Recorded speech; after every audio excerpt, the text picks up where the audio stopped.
여러분이 무엇을 기대하든 그 이상의 유익함 드리겠습니다. 안녕하십니까. 대박플러스 시즌2의 강동석입니다. 시리아 사태에도 불구하고 코스피는 외국인의 매수 속에 소폭의 약보합권으로 마감했습니다. 미군이 시리아에 개입할 수 있다는 전망이 나오자 뉴욕 증시가 2개월 만에 최저치를 나타냈고요. 하지만 장 초반 출렁했던 코스피 갈수록 낙폭을 만회하면서 마감했습니다. 외국인의 매수 속에 전차 군단이 강했지만 코스닥은 510선까지 밀려난 하루였습니다. 대박플러스 시즌2 벌써 수요일 순서입니다. 오늘 함께해 주실 분 소개해드리겠습니다. 토러스 투자증권의 박준현 차장입니다. 안녕하십니까? 안녕하세요. 네. 대박플러스 시즌2는 두 가지 방법으로 참여하실 수 있습니다. 무료 문자 이용하실 수 있고요. 또한 서울경제TV 대박플러스 시즌2 시청자 게시판에 글을 남겨주실 수도 있습니다. 박준현 차장의 알찬 강의를 들을 수 있는 시간이죠. 대박플러스 시즌2 본격적으로 시작해보겠습니다.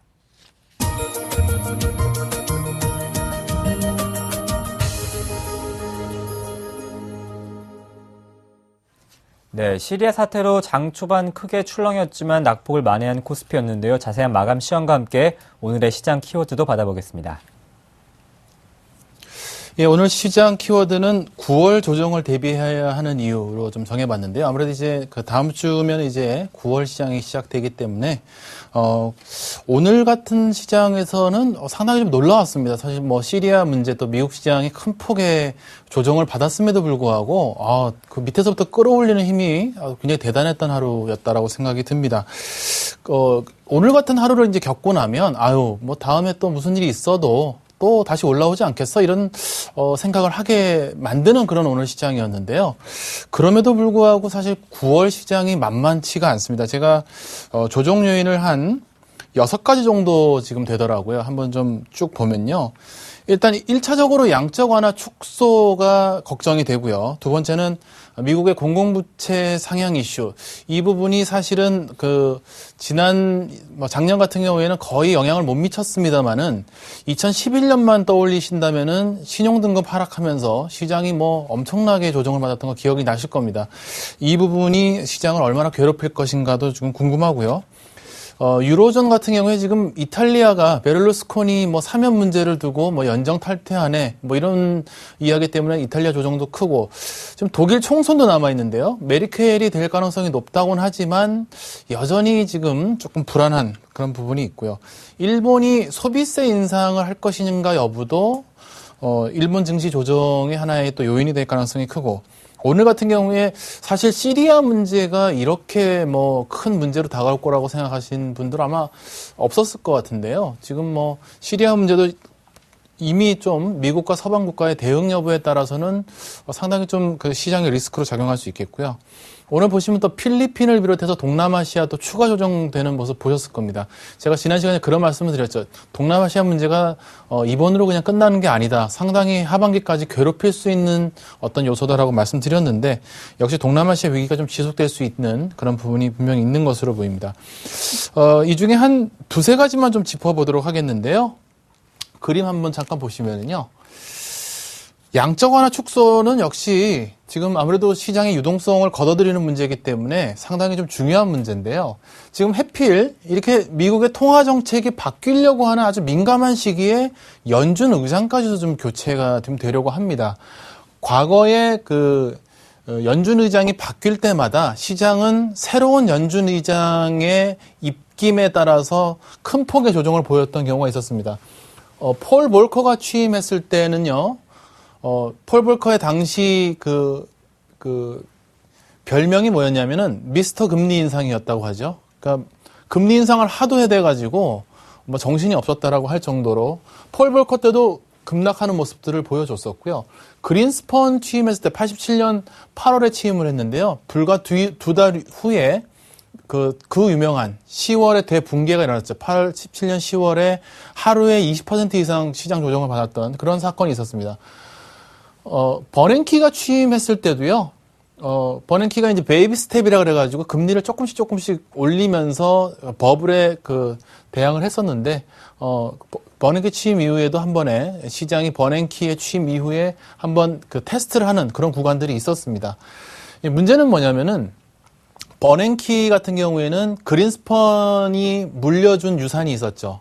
그 유동성 버블이었는데 그 유동성 버블을 안고 결국 2008년도에 금융위기를 두들겨 맞았던 트라우마가 있기 때문에 아마도 9월, 10월, 12월의 FOMC 중에 아마 10월과 12월은 뭐 4분기 이미 레임덕이죠. 그렇기 때문에 쉽지 않을 것으로 보이고 9월 달에 뭔가 자신이 그동안에 했던 정책들을 마무리 지으려는 생각이 분명히 있을 것이다. 아마 9월의 양적 완화 축소가 거의 가능성이 높지 않겠느냐라고 좀 생각을 하게 되는 부분입니다. 문제는 뭐냐면요. 양적 완화 축소가 들어가는데 미국 증시가 그렇다면은 어떠냐? 그림을 잠깐 보시면요. 최근에 미국 증시가 지금 퍼는 높아지는데요. 양적 완화 축소 때문에 금리가 좀 올라가고 있죠. 그림 잘 보시면 채권 대비 주식의 메리트는 좀 떨어지고 있는데 미국의 그 10년 만기 국채 수익률은 지금 올라가고 있습니다. 결국은 미국 증시의 메리트가 지금 점점 없어지고 있다는 이야기가 되는 것이죠. 이 이야기는 양적 완화 축소에 들어갔을 경우에는 상당 부분 미국 증시가 조정을 받을 가능성이 좀 높아진다는 이야기가 되는 것이고요.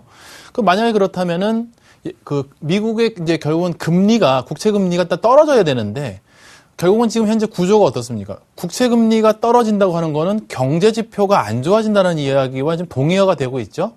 그렇기 때문에 양적 완화 축소가 지연되고 금리는 다시 내려간다. 뭐 이런 지금 이야기의 구조가 되고 있기 때문에 경기 지표의 악화는 사실 그 시장 참여자들이 바라는 부분은 아니거든요. 금리가 올라간다 손 치더라도 미국의 경기 자체는 좀 살아나고 있다는 것이 있어야지만 향후에 양적 완화 축소가 되든 뭐가 되든 간에 결국은 시장이 한 번의 충격 이후에 다시 올라갈 수 있는 부분인데 결국은 현재의 미국 증시를 보면은 메리트는 적은 반면 양적 완화 축소가 왔을 때의 어떤 시장 충격은 다분히 있지 않겠는가라고 좀 생각이 좀 드는 그런 부분이죠. 상당히 지금 미국 시장이 굉장히 어려운 기로에 놓여 있고요. 동남아시아 이야기 안 할 수가 없는데요. 최근 들어서 이제 뭐 여기에 대해서 분석을 많이 하고 있습니다. 아무래도 이제 인도 같은 경우에는 91년도에 외환 위기가 있었기 때문에 그 당시에 이제 비교하는 자료들, 뭐 그때에 비해서는 외환 보유고가 충분하다. 뭐 이런 이야기들 사실 나오고 있는 게 사실이고 실질적으로 그때에 비해서는 지금 외환 보유고가 충분한데 그림 잠깐 보시면요. 실질적으로 경상수지 적자 이후에 외환 보유고가 지금 거의 계속 하락 추세를 그려주고 있고요. 올해 5월 이후에는 아주 급하게 떨어지고 있습니다. 외환 위기로 갈 가능성이 적다 하더라도 그 가능성이 굉장히 좀 적다 하더라도 이렇게 외환 보유고가 급속히 감소하고 있는 부분에 대해서 시장이 우려하지 않는다라고 볼 수는 없을 것으로 보이고요. 또 이렇게 외환 보유고가 이렇게 급속도로 떨어지고 있다라고 하는 부분은 계속 인도의 환율이 이제 올라갈 수 있는 가능성. 결국은 이 인도의 증시도 계속 빠질 가능성이 있다는 이야기고 거기에 대해서 아무래도 이제 신흥국 증시가 한국만 올라갈 수는 없다. 결국은 미국 증시도 좋지 않고 신흥국 증시도 좋지 않은데 한국만이 디커플링 돼서 올라갈 가능성은 아무래도 적지 않을까. 그렇다면은 9월 증시를 어느 정도는 우리가 조정을 대비하는 자세가 필요하지 않겠는가. 다만 이제 예측을 할 수는 없죠. 어디까지 빠질지. 대개 이제 1800선이 강력한 지지 라인이 될 것이라고 좀 생각들은 하고 있습니다만은 기본적으로는 그렇지만은 미국 경기가 살아나고 있다라고 하는 것이 맞는 논리고 또 그것이 하반기 2014년으로 갈수록 결국은 살아난다고 한다면은 9월 증시의 조정이 결국은 매수의 기회를 주는 것이라는 것을 저희가 염두에 두고 시장 대응을 하셔야 되겠죠. 그렇기 때문에 일단은 9월 이전에 조금 다소간 현금 비중을 높여두시고 노리는 종목들, 3분기 실적이 좋아진다든지 내년까지 전망이 좋은 종목들을 염가에 담는다라는 생각을 가지고 시장 대응을 하셔야 될 것으로 보입니다. 네, 오늘 이렇게 또 시장 키워드까지 짚어봤고요. 지난 시간에 심택이 관심 종목이었습니다. 매수가 8,400원, 오늘 종가가 8,150원, 한 수익률은 3% 마이너스권인데 어떻게 추가적인 대응을 해볼까요? 예, 오늘 사실 최근에 코스닥 시장이 거의 무너지다시피 했죠. 제가 출연할 때마다 시장이 이렇게 무너지는데요. 일단은 오늘도 기관이 순매수를 하긴 했습니다. 그렇지만은 제가 일단 7,600원 일단 목표가를 드렸는데 우선은 하루 이틀 좀 조금 지켜보고요. 일단 주가 자체가 좀 반등을 한다면은 제가 8,300원에서 400원 정도의 매수를 해보자. 라고 말씀드렸기 때문에 원금 근처 일단 오면은 조금 비중 줄여놓고 9월 시장을 맞이하시는 게 좋지 않을까라고 생각이 듭니다. 3분기 그리고 4분기로 갈수록 심택이 실적이 좋아질 것이라고는 또 기본적인 컨센서스긴 하지만 지금 코스닥 시장의 분위기가 워낙 좋지가 않고 또 이런 상황에서는 다소간 이제 패닉이 나올 수 있거든요. 그렇기 때문에 조금은 비중을 줄인 상태에서 지켜보시는 게 훨씬 더 안전하다라고 생각이 들고요. 오늘 제가 강의 끝 무렵에 조금 더 안전하고 저가에서 노려도 수익이 날 수 있는 종목을 준비했으니까는 끝까지 한번 지켜봐 주시기 바랍니다. 네, 그렇다면 차장님 심택을 손저가가 7,600원인데 7,600원에 터치만 해도 좀 매도를 해야 될까요? 어떻게 대응해 볼까요? 우선은 조금 내일 반등하면은 물량을 좀 줄였으면 좋겠고요. 네. 반등하지 않고 만약에 좀 밀린다라고 한다면은 우선은 종가 기준으로 7,600원 건드리면은 일단 자르는 걸로 하겠습니다. 일단은 저희가 드리는 종목들이 거의 이제 바닥권에서 드리는 거기 때문에 손절폭이 이렇게 크지는 않습니다. 다만 이제 조금 시장이 내일 어떻게 될지 내일 네. 또 코스닥이 많이 조정을 받았기 때문에 또 세게 반등을 해줄지는 좀 지켜봐야 되겠습니다만은 우선은 9월이 오기 전에는 조금은 물량 축소 후에 향후에 9월장을 좀 지켜보자 이렇게 좀 생각하고 있습니다. 네, 이제 반등 시와 하락 시의 두 가지 방법으로 대응해 보시길 바라겠습니다. 계속해서 이제 본격적인 강의를 들어봐야겠죠? 지금 바로 시작합니다. 기존의 패러다임을 벗어나 안정되고 성공적인 투자의 길로 안내합니다. 심리 투자의 달인 박준현의 투자의 재구성 지금 바로 시작합니다.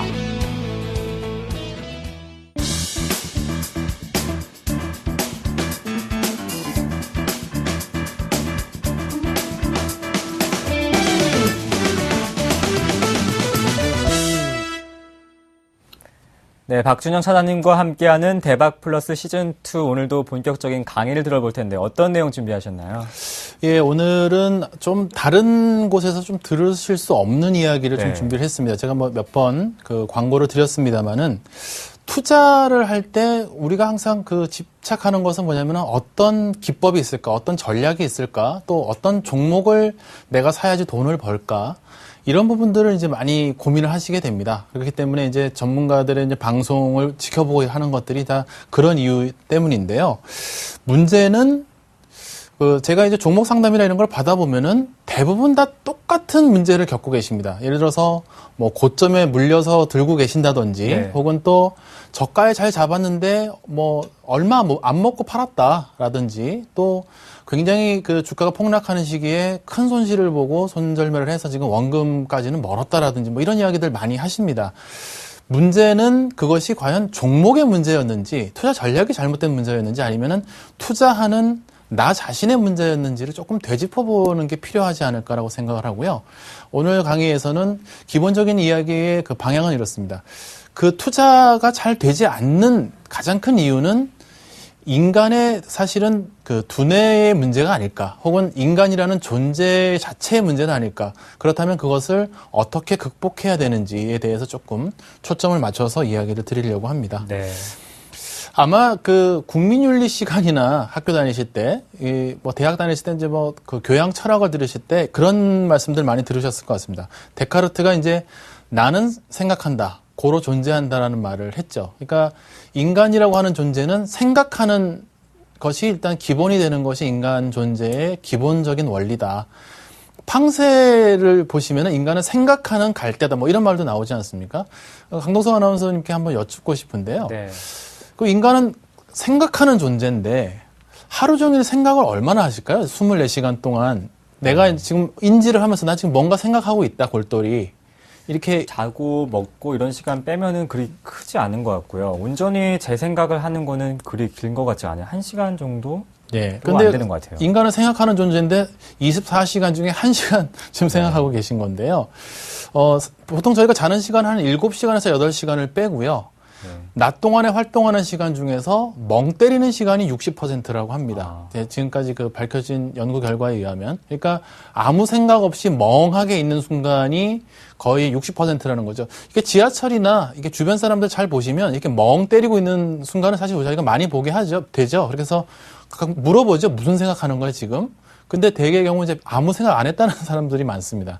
그 얘기는 뭐냐면은 멍 때리고 있는 순간이라고 하는 것은 두뇌가 뭔가를 하고 있는 시간이겠죠. 그것이 기억을 다시 저장하는 시간이든 아니면 뭔가 사람 신체의 어떤 부분을 이렇게 조절하는 시간이든 간에 문제는 뭐냐면 생각한다라고 하는 그 인간의 기본적인 그 관점이 최근에 뇌과학이 발달하면서는 사실 그게 아니다라는 것이 조금씩 밝혀지고 있습니다. 그 얘기는 뭐냐면 인간이 생각한다라는 것이 과연 뭐냐에 대해서 다시 지금 질문을 하고 있다는 이야기가 되는 것이고요.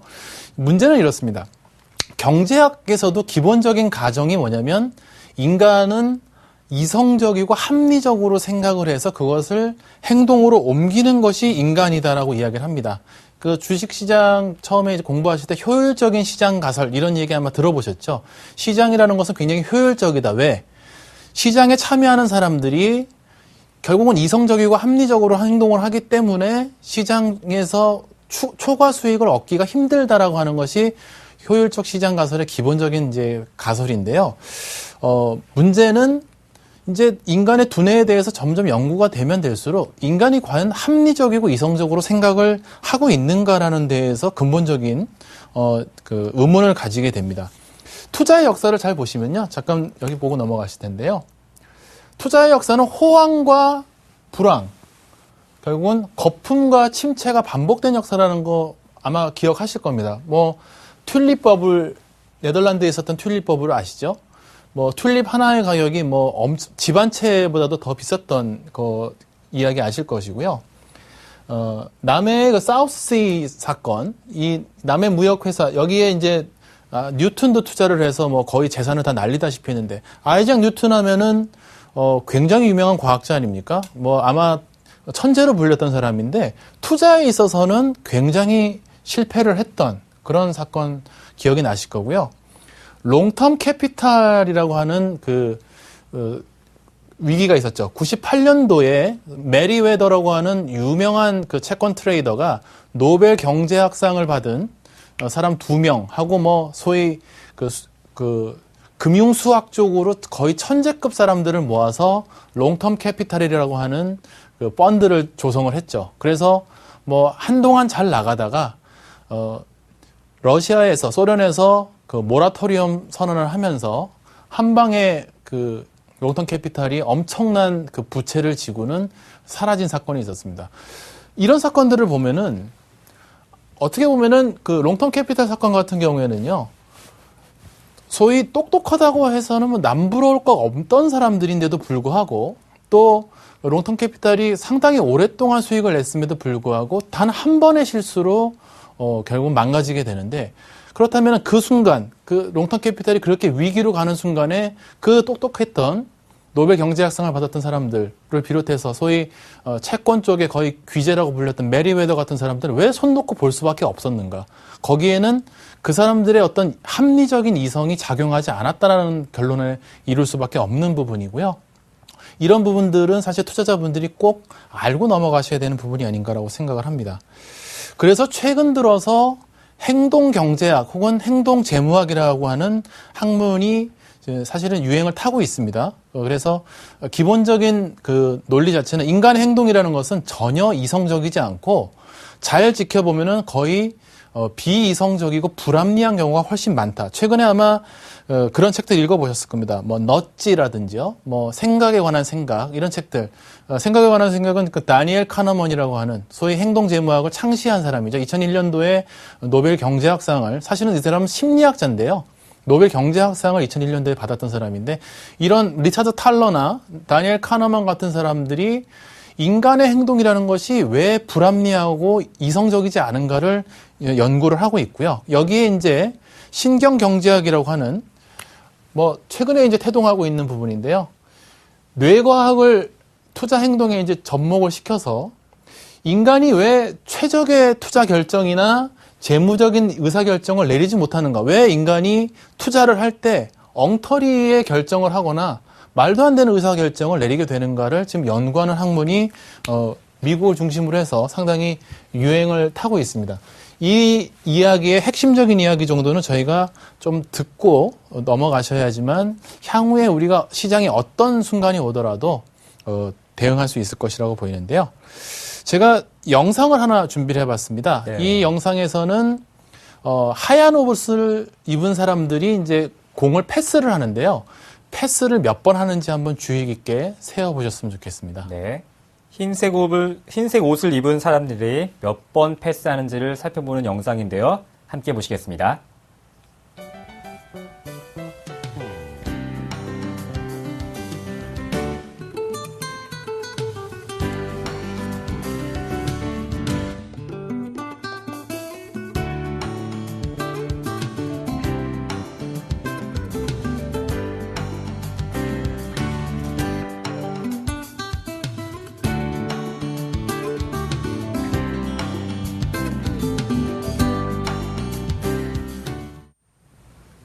네, 흰색 옷을 입은 사람들이 몇 번을 패스했는가? 저는 14번까지 세봤는데 어떤 의미를 나타내는 건가요? 이 실험은 크리스토퍼 차브리스라고 하는 네.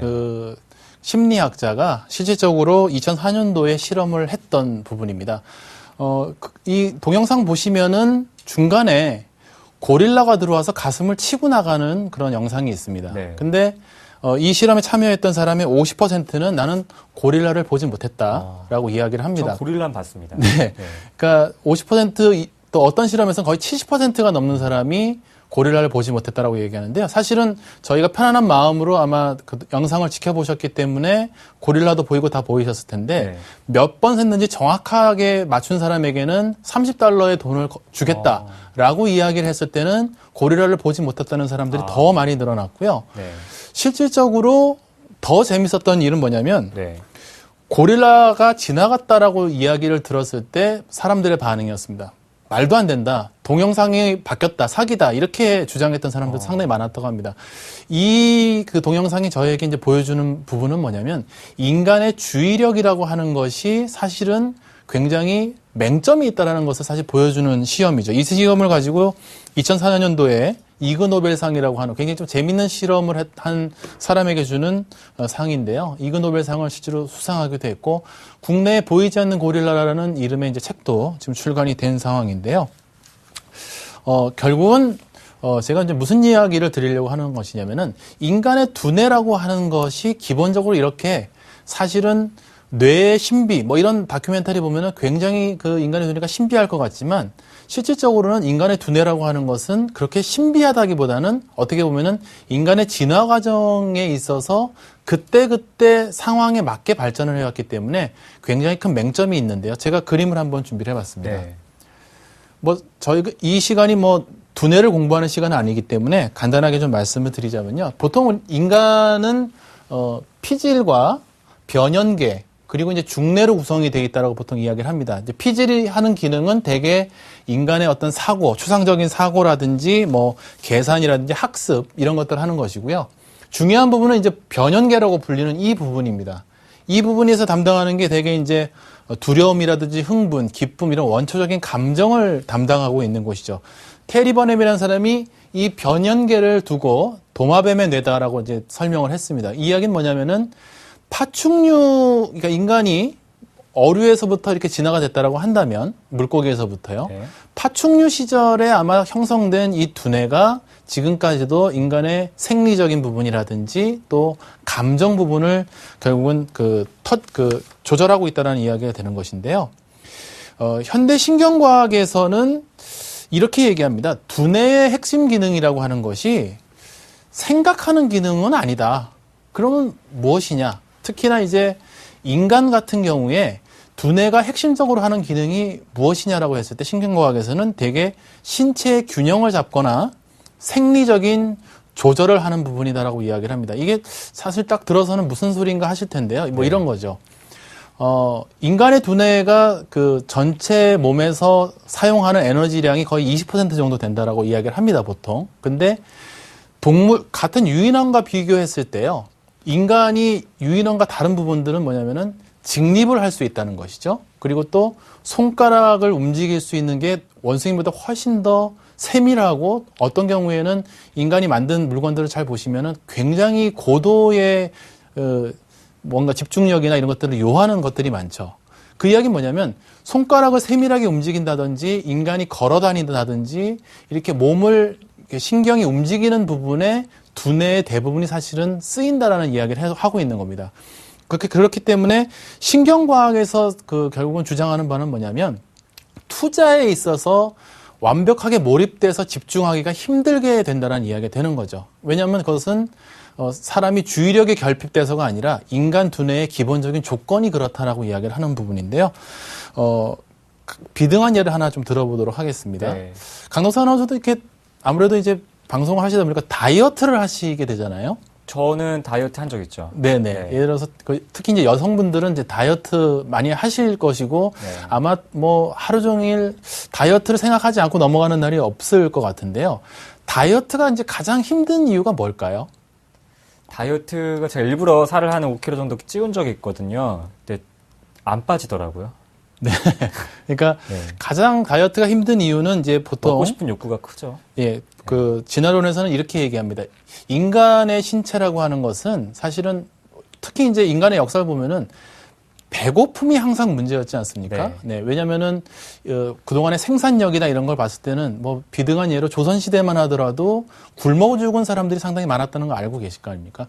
인간에게 비만이 문제가 됐던 거는 최근 100년도 채 안 됐을 것 같습니다. 네. 특히 이제 미국 같은 경우에는 1950년, 60년에 이제 비약적으로 공공시설이라는 것들이 발전하면서 비만이 문제가 되게 되죠. 근데 사실은 인간의 신체는 굶주림에 맞춰져 있다라는 이야기죠. 그렇기 때문에 굶는 다이어트를 보통 많이 하게 됩니다. 굶는 다이어트를 하게 됐을 때 이제 문제점은 뭐냐면 안 먹기 때문에 신체는 어떻게 생각하냐면은 외부가 지금 현재 외부 환경이 굉장히 혹독한 환경에 처해 있는 것이다.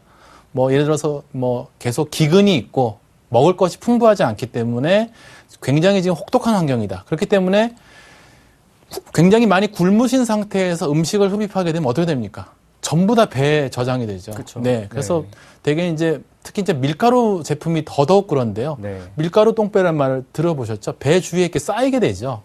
최근에 이제 간헐적 단식이라는 것이 이제 최근 선풍적인 인기를 끌었는데요. 네. 아마 간헐적 단식 따라서 해보신 분들 계실 텐데 잘 안 됩니다. 왜냐면요. 결국은 굶는 거거든요. 그렇기 때문에 이미 신체는 음식이 들어오지 않으니까는 다음에 들어오면 재겠다고 이미 생각하고 있는 거죠. 예, 바로 이런 것이 다이어트가 안 되는 이유인데 투자가 안 되는 이유도 사실은 비슷한 이유라는 것이 이제 문제가 됩니다. 그림 잠깐 보시면요. 인간의 뇌는 기본적으로 두 가지로 움직인다라고 합니다. 대개의 경우는 이제 보상을 추구하게 되거나 아니면 손실을 회피하게 되거나 그러니까 결국은 이 두 가지가 충족이 될 때만이 인간의 두뇌가 어떤 만족을 느낀다는 이야기가 되는 거죠. 그러니까 쉽게 얘기해서 어떤 보상의 추구라고 하는 것은 무언가를 했더니 이제 기쁨이 오는 거죠. 그랬을 때의 문제점은 뭐냐면은 굉장히 사람이 낙관적이 되죠. 내가 오늘 뭐 단타를 했는데 돈을 한 뭐 몇백만 원을 벌었다. 그러면 나는 내일도 돈 벌 수 있을 것 같아. 이렇게 낙관적이 될 수밖에 없고요. 과잉 확신에 빠지게 됩니다. 나 이제 너무 잘하는 것 같다. 자신감에 이제 충만하게 돼서 내가 이제 찍으면 다 올라가는 거 아니야? 이렇게 생각하시게 돼서 대개의 경우 굉장히 평소 같으면은 절대로 사지 않을 주식을 덤벅 사게 됩니다. 과도한 리스크를 감수하게 되는 부분이고요. 이제 반대로 인간의 두뇌는 손실을 회피하려고 하는 그 특성을 가지게 됩니다. 그 얘기 뭐냐면 손실 회피가 이제 활성화가 되면 굉장히 그 스트레스가 쌓이게 되죠. 예를 들어서 주식을 샀는데 막 뭐 5% 10% 계속 빠진다. 한 3일 내내 빠졌다. 스트레스가 당연히 증가하게 되고요. 굉장히 초조해지고 무언가 자꾸 혐오감이 들게 됩니다. 주식 내가 왜 해서 지금 이렇게 고통을 받고 있나. 결국은 시장이 막 급락하게 되면 이제 패닉에 빠지게 되죠. 엄청난 두려움에 빠져서 어떤 행동을 하게 되는데 대개 이제 그래서 개인 투자자들이 바닥에서 손절하게 되는 것이고 이런 보상 시스템이 활성화되면은 고점에서 주식을 사게 되죠. 최고점에서 사서 최저점에 손절하는 일을 이제 반복하게 되는 부분인데 이런 부분들이 결국은 개개인의 어떤 투자의 기법이 모자라서라기보다는 인간의 두뇌가 그렇게 하도록 만든다라는 것이죠. 이 부분이 굉장히 중요한 부분이고요. 지금부터 하나하나 좀 짚어서 그 부분을 좀 이야기해 드리도록 하겠습니다. 결국 인간이라고 하는 건요, 감정을 가지게 되죠. 인간에게 감정이 없다면 사실은 그 인간이 삶을 살아나갈 수가 없습니다. 실질적으로 감정을 느끼는 이 뇌 부분이 파괴된 그런 어떤 환자들 같은 경우에는요, 어떤 그 도박을 시키면은 계속 똑같이 베팅을 한다고 합니다. 왜냐면은 위험이나 두려움이 없기 때문에 계속 똑같이 베팅을 한다고 그러고요. 특히나 인간이 두려움이나 이런 감정이 만약에 없다면 과거에 그 인간의 진화 과정에서 맹수를 보고도 전혀 두려움을 못 느꼈다면 잡아먹혔겠죠. 그렇기 때문에 인간이 가지는 감정은 인간이 살아남기 위해서, 생존하기 위해서 반드시 가져야 했던, 필수적으로 있어야 하는 그런 부분이었죠. 그런데 이 감정이라고 하는 것이 투자라고 하는 영역에 들어오게 되면은 굉장히 이제 트러블을 일으키게 되는 부분이 있는데요. 하나하나 좀 살펴보도록 하겠습니다. 일단 감정의 편향이 있는데요. 처분 효과라고 보통 이야기를 하는데요. 다 한번 해보셨을 텐데 이제 빠지는 주식은 오래오래 보유하게 되고요. 이익을 본 주식은 금세 팔아버리시는 경우가 사실 많으셨을 것 같습니다. 지금도 그러신 분, 마이너스 30%, 40%인데 들고 계신 분들이 계시죠. 근데 되게 왜 들고 계셔 그러면은 말을 하실 때는 이렇게 얘기하십니다. 지금 손실 본 게 아까워서 들고 있다. 보통 이렇게 말씀들을 하시는데요. 물론 그런 부분들도 있겠지만은 되게 이제 무의식 중에는 어떤 생각을 가지게 되냐면 내가 선택한 주식이 잘못됐다라는 것을 인정하기 싫은 심리가 분명히 있는 것이죠. 제가 아까 말씀드렸지만 손실을 회피하고자 하는 심리도 여기서 작용을 하게 되는 부분이고요. 그러면 이익을 본 주식을 왜 금세 팔아버리게 되느냐? 이 부분은요. 아까 제가 뭐라 그랬습니까? 보상을 추구한다 그랬죠. 두뇌는. 내가 어떤 주식을 샀는데 주가가 올라갔어요. 너무 자랑스럽지 않습니까? 그래서 그것을 빨리 실현시키고 싶어하는 욕구가 작동을 하게 되는 부분입니다. 이런 부분들이 사실 그렇게 되면은 계속 포트폴리오에는 실패한 주식만이 쌓여가겠죠. 왜? 이익 난 주식은 이미 다 팔아버렸고 빠진 주식은 다 계속 들고 있는 거니까 이익 난 주식이 다시 빠진 주식이 되면은 계속해서 포트폴리오에는 다 마이너스 주식밖에 없는 부분이죠. 이런 부분들은 기본적으로 두뇌의 어떤 감정의 처분 효과 때문에 생긴다는 부분이고요. 이제 재밌는 사실이 있습니다. 여기서. 이게 이제 본인이 직접 선택했을 때는 굉장히 그 고통이 큰데, 예를 들어서, 전문가가 이제 추천을 했다. 예를 들어서, 저한테 누군가가, 뭐가 좋겠습니까? 해서 제가, 이거 한번 사보세요 했는데, 이익이 났어요. 그러면은, 두뇌를 조사해보면, 이익이 났을 때 기쁨이 별로 안 높답니다. 본인이 선택했을 때보다. 그리고, 손실이 났을 때도 그 충격이 적답니다. 그러니까 다른 사람들, 브로커가 중간에 껴서 한번 사보세요 했을 때는 이익이나 손실에 대한 충격이 본인이 선택했을 때보다는 적다라고 합니다. 이제 그 이유는 이제 두 가지로 나눌 수 있겠는데요. 첫 번째는 뭐냐면, 일단은 내가 선택한 것이 아니기 때문에 거기에 대해서 자책하는 마음이 적고요. 또 한 가지는 뭐냐면, 저 사람에게 어떤 잘못을 이제 이전시키는 효과가 있는 부분이죠. 그렇기 때문에 최근에 보시면 사람들이 되게 펀드에 돈을 넣는다든지 이런 부분들은 아무래도 이렇게 간접적인 효과도 분명히 있다. 내가 수익률이 좋거나 나빴을 때 내가 받는 심적인 충격이 줄어든다는 부분도 분명히 있다는 부분이고요. 두 번째는요. 슬펐을 때 이제 주식 투자를 하는 것이 갖는 어떤 편향인데요. 예를 들어서 이혼을 했다든지 누가 친한 사람이 굉장히 안 좋은 일을 당했다든지 누가 죽었다든지 했을 때 이런 슬픈 상태에서 주식 투자를 하면은 굉장히 더 높은 리스크를 지는 경향이 있다고 합니다. 그리고 또 주식 매매 회전율도 상당히 높아진다 그러는데요. 아나운서님께 한번 여쭤보고 싶은데 네. 언뜻 보면 좀 이해가 안 가지 않습니까? 굉장히 내가 기분이 안 좋고 슬픈데 왜 높은 리스크를 지려고 그럴까요? 그걸 만회하기 위해서 좀 더 무리하는 거 아닐까요? 그러니까 일단 내가 슬프다. 네. 슬픈데 아직 손해를 보기 전이죠. 네. 근데 무슨 주식을 살 때 자꾸 매매를 많이 하고 또 높은 위험을 왜 질까요? 그 슬픈 언뜻 들어서는 감정을 슬픈데 왜 그러지? 이렇게 생각이 사실 좀 들기 쉬운데요. 자기 감정 컨트롤이 안 돼서 네. 그 허한 마음을 주식에서 조금 보상받고 싶어하는 심리가 있지 않을까 싶네요. 이게 뭐 비슷할 수 있는데 네. 이제 보통 이제 그 우울증에 그 빠지신 분들이 쇼핑 많이 하지 않습니까? 네. 네. 그 되게 이제 우울증에 있거나 슬픈 사람들은 어떤 것을 소유한 거에 대해서 그 보통 대개의 경우는 이제 뭘 가지고 있으면 굉장히 그 부존 효과라 그래서 계속 오랫동안 간직하고 싶어 하죠. 주식도 이제 이 주식 사랑에 빠졌다 그러지 않습니까? 네. 그런데 인간이 슬픔에 빠지게 되면은 그것을 오래 갖고 있는 것에 대해서 굉장히 실증을 빨리 낸다는 거죠. 그렇기 때문에 우울증에 있는 사람들은 쇼핑해서 계속 새로운 물건을 사려고 하고 또 슬픔에 빠져 있는 투자자들은 자꾸 매매를 하는 거죠.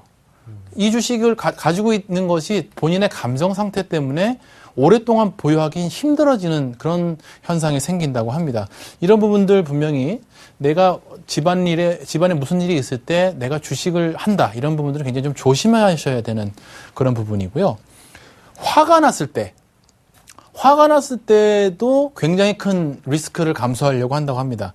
왜냐면은 화가 나면은 대개의 경우 이제 그 주의력이 올라가겠죠. 또 난 상황을 이제 통제할 수 있다. 또 화가 나기 때문에 이제 뭐 이 상황이 어떻게 돌아가는지 나는 잘 알고 있어. 이제 내가 어떻게 해버릴 거야. 이런 어떤 감정이 들기 때문에 그 리스크를 더 크게 감수하게 된다는데요. 재밌었던 사실이 9.11 테러 당시죠. 9.11 테러 당시에 이제 9.11 때 그 무역센터가 그 테러를 받고 나서 한 2주 정도 네. 굉장히 그 시장이 안 좋았습니다. 아무래도 이제 시장 참여자들이 굉장히 슬프고 우울했지 않겠습니까? 그래서 시장이 안 좋았었는데 막상 누가 테러를 했다는 것이 밝혀진 이후에 강세장이 펼쳐졌다는 것은 이래서이지 않을까. 시장 참여자들이 이제는 나는 상황을 알았으니까 나는 주식을 통제할 수 있고 뭐 과감히 주식을 살 수 있다. 난 리스크를 지겠어. 이렇게 됐을 것이라는 분석도 있는데요. 뭐 과연 꼭 그랬는지는 모르겠습니다. 어쨌든 굉장히 내 그 감정 상태가 분노했을 때 리스크를 굉장히 크게 진다는 것을 좀 기억해줬으면 좋겠고요. 투사 편향, 이 말이 조금 어렵습니다만은 쉽게 말씀드리면 이런 겁니다.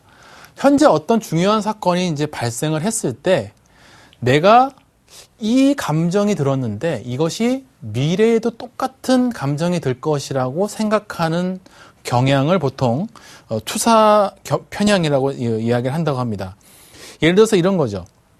금융위기가 터져가지고 주가가 엄청나게 빠졌습니다. 그러면은 정상적이라면 만약에 뭐 2008년도만 저희가 기억을 해보셔도 주가 지수가 900이 깨질 때까지 빠졌을 때 굉장히 지금 시장의 주식이 싼데 시장 참여자들은 그 순간에 어떤 생각을 하게 되냐면은 지금 느끼는 나의 이 감정이 먼 미래에도 똑같이 느낄 거야 라고 이제 생각을 하게 된다는 거죠. 그거는 이제 반대의 경우 시장이 이제 급등했었어도 마찬가지죠. 시장이 급등해서 막 강세장이 펼쳐질 때는 굉장히 고점의 주식을 사면서도 이런 생각을 하는 거죠.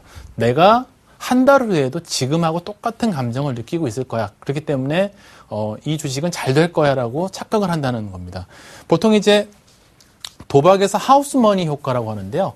도박을 해가지고 큰 돈을 한번 땄을 때 평소에 예를 들어서 내가 300만 원이라는 돈을 가지고는 절대로 하지 않았을 위험한 투자를 내가 손쉽게 벌었다라고 생각했을 때는 그냥 지르게 되는 것도 마찬가지로 투사의 어떤 편향.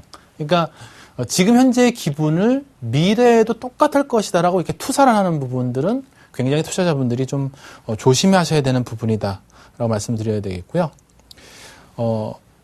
이번에 말씀드릴 게 굉장히 남자분들이 조심하셔야 되는 부분인데 이제 과잉 확신이라고 하는 부분입니다. 펀드 매니저들한테 설문 결과를 미국에서 한 적이 있었는데요. 내가 다른 매니저보다 낫다고 생각하는 사람은 한번 설문에 예스라고 얘기를 하라. 그리고 내가 남보다 못하다라고 생각하면은 노라고 얘기하라. 이렇게 설문조사를 했더니 무려 80%가 내가 남보다 낫다라고 이야기를 했다고 합니다. 그렇다면은 80%면은 나머지 20%만 그 사람보다 이제 못하다는 이야기가 되는 것인데요. 말이 안 되는 거죠. 왜냐면은, 예를 들어서 5대5라고 봤을 때 나머지 50%는 뭔가 좀 착각하고 있는 거죠. 그 워렌 버핏이 이런 얘기를 했죠. 포커가 3번 돌아가는 동안에도 누가 호구인지 모르면은 호구는 바로 너다라는 이야기를 했습니다. 그 얘기는 결국 뭐냐면은 모든 펀드 매니저들이 사실은 남보다 내가 낫다라는 과잉 확신을 가지고 있다는 얘기고요. 미국의 그 CFO 재무 담당 대표이사들에게 다음 해에 그 자신의 기업의 주가가 종가가 얼마일 것 같습니까? 라고 그 설문을 했더니요.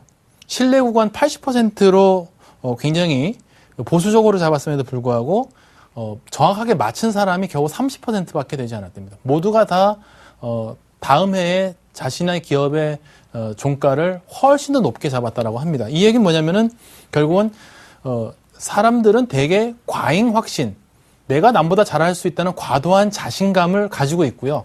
되게 그런 사람들이 되게 이제 젊은 남자들이 그런 경우가 많죠. 이게 조사를 해보면은 남다른 자신감은 젊은 남자, 늙은 남자, 여자의 순으로 간다고 합니다. 결국은 이제 주식 투자의 수익률은 결국은 나이 드신 여자분이 가장 좋다라는 결론이 좀 나오게 되는 건데요. 월가의 격언에 이런 말이 있습니다. 강세장에서는 모두가 재능이 있다라는 말이 있습니다. 그 얘기는 뭐냐면 강세장에서는 누구나 수익을 낼 수 있기 때문에 사실은 누구나 과도한 자신감을 갖게 되지만 실질적으로 이렇게 그 조정장이 오게 될 때 결국은 알게 되죠. 아, 내가 사실은 아무것도 모르고 투자를 했구나라는 것을 사실 알게 되는 부분이고요. 강도선 아나운서께 한번 여쭤보고 싶은데요. 네. 동전을 만약에 던졌을 때는 앞면하고 뒷면이 있잖아요. 네. 앞면이 연속으로 나올 수 있을 가능성 100번을 던졌을 때요. 네. 연속으로 몇 번까지 나올 수 있다고 생각하세요? 앞면이 나올 확률은 2분의 1이니까 2분의 1을 100번 던지는 거죠. 네. 연속으로 2번이요. 네. 연속으로 몇 번이 계속 나올까요? 한 면이. 최대한 나온다면 100번 던졌을 때. 이거를 100번 이제 던진다면요? 100번을 던졌을 때 한 면이 연속으로 왜냐면 50%이기 때문에 네. 많아야 5번? 이렇게 생각하시는 경우가 많은데요. 실질적으로 조사를 해보면은 33번까지도 나왔답니다. 정말로요? 네, 그렇습니다. 그 얘기는 뭐냐면은 우연히 내가 수익을 냈을 가능성이 33번까지도 갈 수 있다는 얘기고요. 그것이 나의 온전한 실력이 아니라 사실은 운이었을 가능성이 높다라는 이야기를 제가 네. 드린 부분입니다. 오늘 좀 시간이 좀 많이 돼서요. 다음 시간에 나머지 부분하고 이런 어떤 인간의 심리를 이용해서 어떻게 미국의 펀드 매니저들 행동 재무학을 기본으로 한 펀드 매니저들이 수익을 내는지 그리고 또 주식시장에 미신이 있는지 말씀드리도록 하겠고요. 오늘 종목 제가 드린다고 했기 때문에 말씀을 좀 드리도록 하겠습니다. 오늘 네. 현대상사를 제가 좀 들고 왔는데요. 현대상사 같은 경우에 이제 아무래도 2분기까지는 상사들이 이익이 별로 이렇게 좋지는 않았습니다. 그렇기 때문에 2분기까지 실적은 조금 안 좋을 것으로 생각이 되는데요.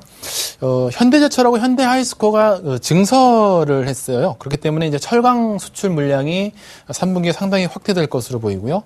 오일뱅크를 통해서 화학 부분의 수출도 굉장히 증가할 것으로 보이기 때문에 3분기 이후 실적 개선이 상당히 될 것으로 보입니다. 앞으로의 장은요, 이 부분을 꼭 말씀드리고 싶은데 순현금이 많은 회사들을 잘 보셔야 됩니다. 왜냐하면은 지금 시중금리가 올라가는 부분이기 때문에 부채가 많은 기업은 가능하면 좀 피하시는 게 좋죠. 최근에 STX 사태 보셨죠? 부채가 많은 기업이 얼마나 재무적인 리스크가 불거질 수 있는지 알 수 있는데 지금 현대상사가 순현금 연말 기준으로 3,300억, 시총 5천억 중에 3,300억이 순현금이라는 건 뭐 엄청난 거고요. 올해 순이익 기준 퍼 4배밖에 안 됩니다. 그렇기 때문에 차트 잠깐 보면서 제가 전략 세워드릴 텐데요. 이 정도 밸류에이션이면은 충분히 3분기, 4분기의 실적을 보고 접근하실 만하다라고 생각이 들고요. 좀 오늘 조정받았으면 했는데 오늘도 지금 올라오는 모습을 보여줬습니다. 사실 적극적으로 따라 붙자라고 하기에는 좀 시장이 좀 불안한 상황이기 때문에 일단 매수가 23,000원 조금 밀릴 때 기다려보자라고 말씀드리겠습니다. 그렇지만은 3분기, 4분기로 갈수록 실적이 좋아질 것이기 때문에 분할 매수로 접근하셔도 좋다라고 말씀드리겠고요. 목표가 일단 27,000원 앞에 고점까지를 일단 목표가로 잡도록 하겠고요. 최근에 찍었던 저점 21,000원이죠. 여기를 손절가로 보겠습니다. 일단은 종가 기준으로 이탈했을 때 손절가를 보도록 하겠고요. 만약에 이 현대상사가 여기를 뚫고 내려간다라고 한다면은 시장이 아마도 상당히 시스템 리스크가 불거져서 큰 폭으로 조정을 받는 시점이라고 생각이 되기 때문에 기본적으로 21,000원을 손절가로는 반드시 좀 지켜주셨으면 좋겠고요. 23,000원에서 접근, 27,000원 목표가로 보도록 하겠습니다. 네, 박준현 차장님께서 관심 종목으로 현대상사 설정해 주셨는데요. 매수가는 23,000원 부근이고 목표가 27,000원, 손절가는 21,000원이었습니다. 오늘 투자하는 나에 대해서 생각해 볼 수 있는 좋은 시간이었습니다. 오늘 대박플러스 시즌2는 토러스 투자증권 박준현 차장과 함께했습니다. 고맙습니다. 감사합니다. 매일 오전 8시 30분부터 오후 3시 30분까지 서울경제TV 샘플러스 전문가들의 무료 방송이 진행되고 있습니다. 여러분의 많은 관심과 성원 부탁드리겠습니다. 여러분의 성공 투자를 기원합니다. 대박플러스 시즌2였습니다. 고맙습니다.